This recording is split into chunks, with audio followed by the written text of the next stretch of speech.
থেকে আল্লাহর বান্দারা যখন একটা খেজুরও দান করে, আল্লাহ পাক সেই একটা খেজুরকে আস্তে আস্তে বড় করতে থাকেন, বড় করতে থাকেন, বড় করতে থাকেন। এটা এক পর্যায়ে পাহাড়ের সমান হয়ে যায়। কিয়ামতের মাঠে মানুষ তার দান এবং সাদাকার যে ছায়া, এই ছায়ার নিচে অবস্থান করবে। আপনার বিপদ হয়েছে, দান সৎকার করেন, বিপদ দূর হয়ে যাবে ইনশাআল্লাহ। জটিল কোনো রোগ হয়েছে, কোনো ডাক্তার ট্রিটমেন্ট করতে পারছে না, সৎকার করেন, রোগ ভালো হয়ে যেতে পারে ইনশাআল্লাহ। সৎকার ব্যাপক ফজিলত আছে। সদাকা, দান, সদাকা, দোয়া, এগুলো তাকদিরের যে বিপদ আপদ গুলো আছে না, ঝুলে আছে, আমাদের তাকদিরে বিপদ আছে না অনেক, এগুলোকেও সরিয়ে দিতে পারে। এই শক্তি আছে দোয়া এবং দান সৎকার মধ্যে। আল্লাহ পাক আমাদেরকে বেশি বেশি সাদাকা করার তৌফিক দান করুন, আমিন। আর সাদাকা নফল না করতে পারলে কমপক্ষে ফরজ যাকাতটুকু দিবেন, ফরজ যাকাতটুকু দিবেন। কারণ যাকাত, সদকা এবং ব্যবসা, এগুলো হচ্ছে ইসলামিক অর্থনীতির মূল ভিত্তি।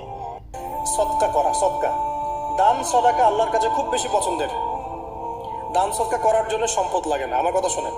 দান সদকা করার জন্য সম্পদ লাগে না, কলিজা লাগে, মন লাগে। বহু বড় বড় মানুষ আছে দান সদকা করতে পারে না, কোটিপতি, যাকাত দেয় না, আছে না? আর বহু গরিব মানুষ ভ্যান চালায়, কৃষিকাজ করে, দেখবেন 100 টাকা দান করে দিল। মন থাকতে হয়, মন, কলিজা বড় থাকতে হয়। তো যাদের কলিজা বড়, মন বড়, তারা দান সদকা করতে পারবে ইনশাআল্লাহ। আর যার মন বড়, সেখানেই তো আল্লাহ নূর আসবে। সংক্ষিপ্ত মনে, সংকীর্ণ মনে আল্লাহ নূর কোত্থেকে আসবে? কথা বুঝতে পারেন নাই? তো দান সদকা বাড়ান। আপনি 1 টাকা দান করেন, 5 টাকা দান করেন, হালাল রিজিক থেকে 1 টাকা দান করেন, সেটা আল্লাহর কাছে অনেক বেশি পছন্দের।